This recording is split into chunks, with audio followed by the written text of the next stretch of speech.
নমস্কার বন্ধুরা, আমি পায়েল। আশা করি আপনারা প্রত্যেকে ভালো আছেন, সুস্থ আছেন এবং আপনাদের পরীক্ষাও খুব ভালো হচ্ছে। এখন যে বিষয়টা নিয়ে আমি আলোচনা করব সেটা হচ্ছে আমাদের ইউজিসি নেটের পেপার 1-এর আমাদের যে 10 তারিখে পরীক্ষাটা হয়েছিল 10th জানুয়ারিতে, সেখানে শিফট 1 এবং শিফট 2-তে কি এসেছে সেটা নিয়ে আমি বলবো। আচ্ছা, শিফট 1-এ টিচিং থেকে যেটা এসেছে সেটা হচ্ছে semantic memory, cooperative learning, ICT tools. ICT টুলসে টিচিং এর সাথে কি সম্পর্ক সেই বেসিসে কিন্তু প্রশ্ন এসেছিল। আরেকটা হচ্ছে এপিসোডিক মেমোরি। আমি যতটুকু জানতে পেরেছি আমি ততটুকুই বলছি। কি semantic memory, cooperative learning, ICT tools, episodic memory. Shift 1-এ টিচিং থেকে আমরা এগুলো পাচ্ছি। আমি একসাথেই বলে যাচ্ছি, শিফট 1 এবং শিফট 2। আচ্ছা, শিফট 2-এ টিচিং থেকে দেখতে পাচ্ছি আমরা গ্রুপ স্টাডি এসেছিল, তারপরে হচ্ছে রোল প্লে আর হচ্ছে personal interview.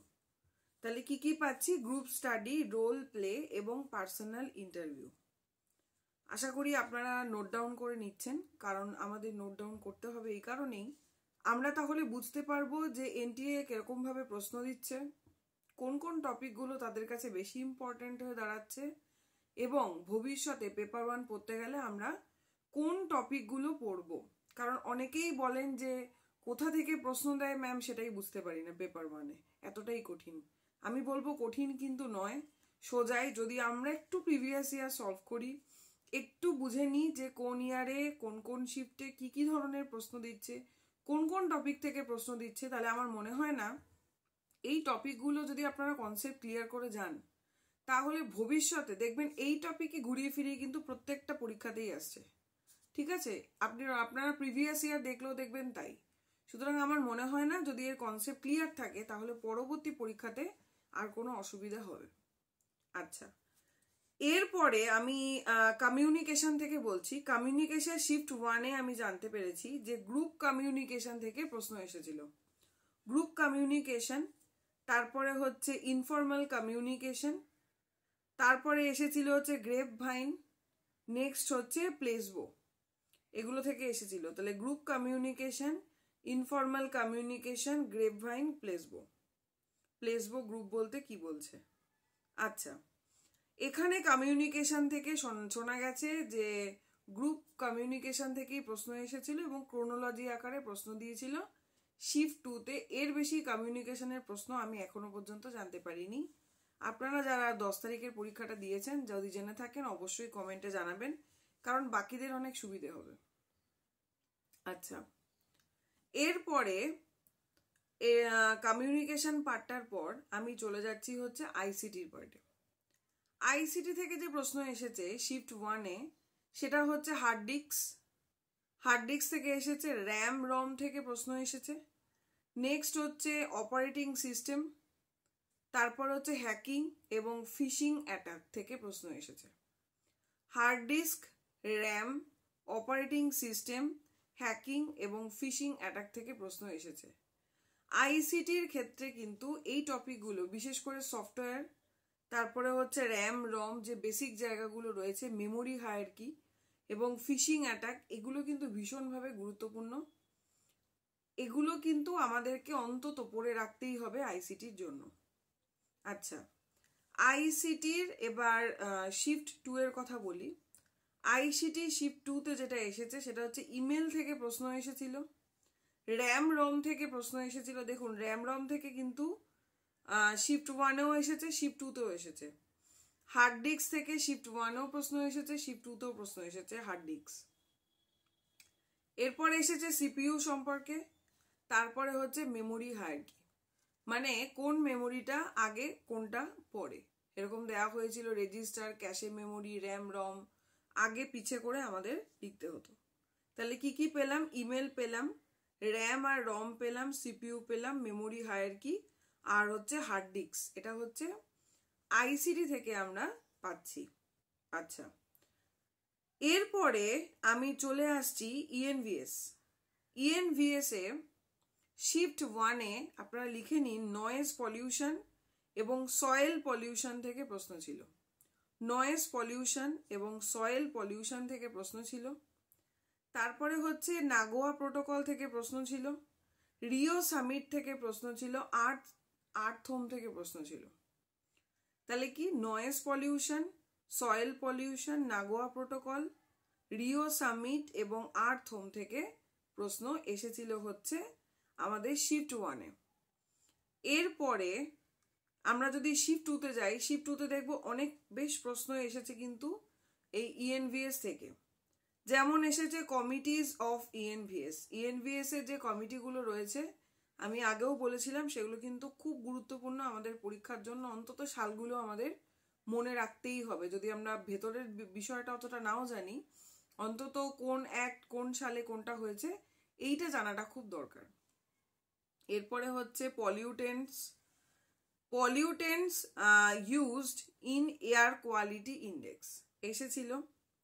First women university in India কি হয় সেটা এসেছিল। প্রথম ওমেন ইউনিভার্সিটি কি ইন্ডিয়ার মধ্যে। এসডিজি গোল থেকে প্রশ্ন এসেছিল। তারপরে এসেছিল পিক নয়েজ লেভেল। তাহলে আবার আমি রিপিট করছি, কমিটিজ অফ ইএনভিএস, তারপরে হচ্ছে pollutant used in air quality index, first women university in India, SDG goal, peak noise level ENVS থেকে এসেছিল। আচ্ছা, নেক্সট পার্টে আসছি হচ্ছে হায়ার এডুকেশন। হায়ার এডুকেশন থেকে শিফট 1-এ যে প্রশ্ন ছিল সেটা হচ্ছে কমিশন থেকে ম্যাচ দ্য ফলোয়িং প্রশ্ন এসেছিল। এবার কিন্তু আমরা দেখতে পাচ্ছি পেপার 1-এ বেশ ম্যাচ দ্য ফলোয়িং থেকে কিন্তু প্রশ্ন আসছে। তাহলে ম্যাচ দ্য ফলোয়িং থেকে ছিল, ডিজিটাল ইনিশিয়েটিভ থেকে ছিল, ওপেন ইউনিভার্সিটি থেকে ছিল, আরটা হচ্ছে মেকলে মিনিট। ওপেন ইউনিভার্সিটি কিন্তু এবারের জন্য খুব গুরুত্বপূর্ণ, প্রায় বারবার করে ঘুরিয়ে ফিরিয়ে আমরা দেখতে পাচ্ছি। তাহলে কি কি কমিটি থেকে প্রশ্ন ছিল সেটা ম্যাচ দ্য ফলোয়িং হিসাবে এসেছিল, ডিজিটাল ইনিশিয়েটিভ, ওপেন ইউনিভার্সিটি আর হচ্ছে মেকলের মিনিট। আচ্ছা, এরপর আমরা এখানে হায়ার এডুকেশনের শিফট 2-তে দেখতে পাচ্ছি হংস মেহতা কমিটি থেকে প্রশ্ন ছিল, এয়ার কোয়ালিটি ইন্ডেক্স থেকে প্রশ্ন ছিল। এই দুটো জানা গেছে, হংস মেহতা কমিটি থেকে প্রশ্ন ছিল এবং এয়ার কোয়ালিটি ইন্ডেক্স থেকে প্রশ্ন ছিল। এয়ার কোয়ালিটি ইন্ডেক্স ভীষণ ট্রেন্ডিং একটা টপিক। এই টপিকটা কিন্তু অবশ্যই পড়তে হবে প্রত্যেককে। এখনো যাদের পরীক্ষা হয়নি, আজকের যে পরীক্ষাটা ছিল 15 তারিখের পরীক্ষা সেটা পোস্টপন্ড হয়েছে আমরা প্রত্যেকেই জানি, এবং যে কালকে আগামীকাল 16 তারিখের পরীক্ষা রয়েছে। অবশ্যই একবার এই টপিকগুলো কিন্তু আপনারা দেখে যাবেন, খুব গুরুত্বপূর্ণ, অন্তত চোখ বুলিয়ে যাবেন আর কিছু না হলেও। আচ্ছা, এরপরে লজিক্যাল রিজনিং এ চলে আসি। লজিক্যাল রিজনিং এ শিফট 1-এ আমরা লজিক্যাল রিজনিং এ পাচ্ছি হচ্ছে ইরেগুলার মিডল টার্ম ফ্যালাসি এসেছিল মিডল টার্ম। তাহলে ইরেগুলার মিডল টার্ম ফ্যালাসি এসেছিল, রেড হেয়ারিং ফ্যালাসি এসেছিল, ইন্ডিয়ান লজিক থেকে একটা প্রশ্ন এসেছিল। তাহলে কি irregular middle term fallacy, red hearing fallacy, Indian logic থেকে কিছু একটা ছিল। স্টুডেন্টরা পার্টিকুলার কোশ্চেনটা মনে করতে পারেনি, তাই আমি বলতে পারছি না। আচ্ছা, শিফট 2-তে লজিক্যাল রিজনিং থেকে এসেছিল, সেই ফ্যালাসি থেকে এসেছিল, ক্রোনোলজিক্যাল বেসড এসেছিল প্রশ্ন বেশিরভাগ লজিক্যাল রিজনিং এ শিফট 2-তে। হেত্তাভাস থেকে প্রশ্ন ছিল। এটা হচ্ছে লজিক্যাল রিজনিং। এরপরে চলে আসছি হচ্ছে রিসার্চ। আচ্ছা, রিসার্চের ক্ষেত্রে শিফট 1টা বলে নি, টাইপ অফ রিসার্চ ছিল, যেখান থেকে কোয়ালিটেটিভ রিসার্চ থেকে প্রশ্ন ছিল। টাইপ অফ রিসার্চ ছিল, কোয়ালিটেটিভ রিসার্চ থেকে প্রশ্ন ছিল, প্যারামেট্রিক টেস্ট থেকে প্রশ্ন ছিল, hypothesis, Harvard style of referencing step, এটা থেকে প্রশ্ন ছিল। তাহলে কি কি পেলাম? Type of research, qualitative research, parametric test, hypothesis, Harvard style of referencing step থেকে প্রশ্ন ছিল রিসার্চে। আচ্ছা, শিফট 2-তে চলে আসি। শিফট 2-তে রিসার্চ থেকে কি কি প্রশ্ন ছিল? প্যারামেট্রিক টেস্ট থেকে প্রশ্ন ছিল, field of reference, field of research, তারপরে হচ্ছে স্কেল থেকে প্রশ্ন ছিল, আরেকটা হচ্ছে হিস্টোরিক্যাল রেকর্ড। তাহলে কি কি পেলাম? প্যারামেট্রিক টেস্ট পেলাম, ফিল্ড অফ রিসার্চ পেলাম, হিস্টোরিক্যাল রেকর্ড পেলাম এবং স্কেল, এই পেলাম। এছাড়া একটু বলে নি, শিফট 1-এর যে কম্প্রিহেনশন এসেছিল সেটা সোজাই এসেছিল আয়ুর্বেদের ওপর, চরক। আয়ুর্বেদা চরক থেকে এসেছিল হচ্ছে কম্প্রিহেনশন, ঠিক আছে? এবং শিফট 2-এর কম্প্রিহেনশনও সোজা ছিল, জানা গেছে। আচ্ছা, এরপরে আমি চলে আসি ডিআই শিফট 1-এ সোজা ছিল এবং রেশিও বেসড এসেছিল, আর শিফট 2-তে জানা গেছে রেশিও বেস ছিল এবং টেবিল গ্রাফ ছিল, ঠিক আছে? নেক্সট চলে আসছি ম্যাথের পোর্শনে। ম্যাথ হচ্ছে শিফট 1-এ ছিল হচ্ছে percentage, missing number, coding decoding, একটা ছিল হচ্ছে পিক, PEAK, পিক, সেটা সম্ভবত কোনো অ্যালফাবেটিক্যালি ছিল বা কিছু ছিল, এটা যদি এই হয় তাহলে ওটা কি হবে, এই ধরনের কিছু একটা এসেছিল। টাইম স্পিডের অঙ্ক ছিল, ডিস্টেন্সের অঙ্ক ছিল। তাহলে কি কি পাচ্ছি শিফট 1-এ? Percentage, missing number, coding decoding, peak, PEAK, পিকের চেঞ্জ করতে বলেছিল এরকম কিছু ছিল, টাইম স্পিডের অঙ্ক ছিল এবং ডিস্টেন্সের অঙ্ক ছিল।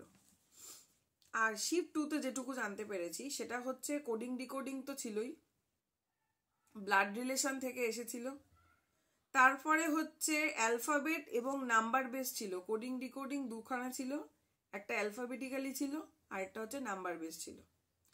আরেকটা বিষয় যেটা ছিল, x plus 1/x equal to যদি k হয় তাহলে x² প্লাস 1/x² এর মান কত? বীজগণিত আমরা করেছি ছোটবেলায়, একদম সেই অঙ্ক। x plus 1/x equal to k হলে x² plus 1/x² equal to কত? তার মানে আমরা এখন দেখতে পাচ্ছি এই বীজগণিতের অঙ্ক কিন্তু প্রচুর পরিমাণে আসছে। এর আগের শিফটেও কিন্তু আমরা দেখেছি a³ - b³ এর সূত্র দিয়ে ম্যাথ করতে দেওয়া, বা a³ প্লাস b³ এই যে সূত্রগুলো ছিল, যেগুলো আমরা এককালীন সময় পড়েছিলাম, এককালীনই বলবো কারণ ছোটবেলায় আমরা পড়েছি। নেট পরীক্ষায় কিন্তু আমরা খুব একটা এরকম প্রশ্ন পাই না, আমরা বেশিরভাগই পাটিগণিত টাইপ প্রশ্ন পাই। কিন্তু এখন কিন্তু আমরা দেখতে পাচ্ছি এই বীজগণিত টাইপ প্রশ্নও কিন্তু বেশি পরিমাণে দিচ্ছে, তাই এগুলো যাদের জানা তাদের জন্য খুবই ভালো আমি বলবো, এবং এটা অনেকটাই ইজি বলেই আমার মনে হয়। তাহলে এই ধরনের ম্যাথগুলো আপনারা পারলে একটু দেখে যাবেন, অন্তত ফর্মুলাগুলোকে দেখে যাবেন। a³ - b³ a² plus b², এই যে একটা ফর্মুলা ধরে ধরে আমরা মাধ্যমিক থেকে করে এসেছি বা মাধ্যমিক পরীক্ষা দিয়েছি সেই সময়, এইগুলো একটু মানে ফর্মুলাগুলো দেখে গেল অঙ্কগুলো আপনারা আশা করি পারবেন। আচ্ছা, এইটুকুই জানতে পারা গেছে 10 জানুয়ারি শিফট 1 এবং শিফট 2। যদি আপনারা কেউ পরীক্ষা দিয়ে থাকেন এবং আরো কোনো কোশ্চেন জেনে থাকেন অবশ্যই আমাকে জানাবেন, কারণ এতে আমার যতটা না লাভ হবে আপনাদের অনেক বেশি লাভ হবে, আপনাদের বন্ধুদের লাভ হবে। যারা যারা রয়েছেন প্রত্যেকে যদি এভাবে কোঅপারেট করেন, শেয়ার করে নেন, তাহলে আমার মনে হয় একজন একজনকে সাহায্যের হাত বাড়িয়ে দিতে পারবেন, মানে এর থেকে ভালো কিছু হয় না। সুতরাং এটার জন্যই অবশ্যই আপনাদের জানাতে হবে যে আপনাদের পরীক্ষা কেমন হচ্ছে, এবং তার সাথে সাথে পেপার 1 হোক বা বাংলার হোক কোন বিষয়গুলো আপনাদের প্রয়োজন। কারণ আপনারা যদি আপনাদের প্রয়োজন না জানান তাহলে আমি ঠিক বুঝে উঠতে পারবো না, কারণ আমি আমার নিজের মতোই যেটা যেটা ইম্পর্টেন্ট মনে হচ্ছে, যে জায়গাগুলো আমার মনে হচ্ছে যেখান থেকে বেশি পরিমাণে প্রশ্ন আসছে, ট্রেন্ড হচ্ছে, আমি এক এক করে পেপার 1-এ সেগুলো করানোর চেষ্টা করছি। বলবো, অনুরোধ করব ক্লাসটা প্রত্যেকে করবেন যতজন রয়েছেন এখানে, কারণ তার ফলে কি হবে, কনসেপ্টটা যদি ক্লিয়ার হয়ে যায় আপনাদের কাছে তাহলে কিন্তু আর কোনো অসুবিধা থাকবে বলে আমার মনে হয় না। ঠিক আছে, আজ এ পর্যন্তই। আগামী দিনের যে পরীক্ষা যাদের রয়েছে তাদেরকে অনেক অনেক বেস্ট অফ লাক। খুব ভালোভাবে পরীক্ষা, ঠান্ডা মাথায় পরীক্ষা দিন, এবং খুব ঠান্ডা লাগবে, এখন ওয়েদার ভালো নয়, খুব সাবধানে থাকুন এবং সুস্থভাবে পরীক্ষাটা দিন। কোনো প্যানিক করবেন না, সব ভালো হবে। থ্যাংক ইউ সকলকে, ধন্যবাদ।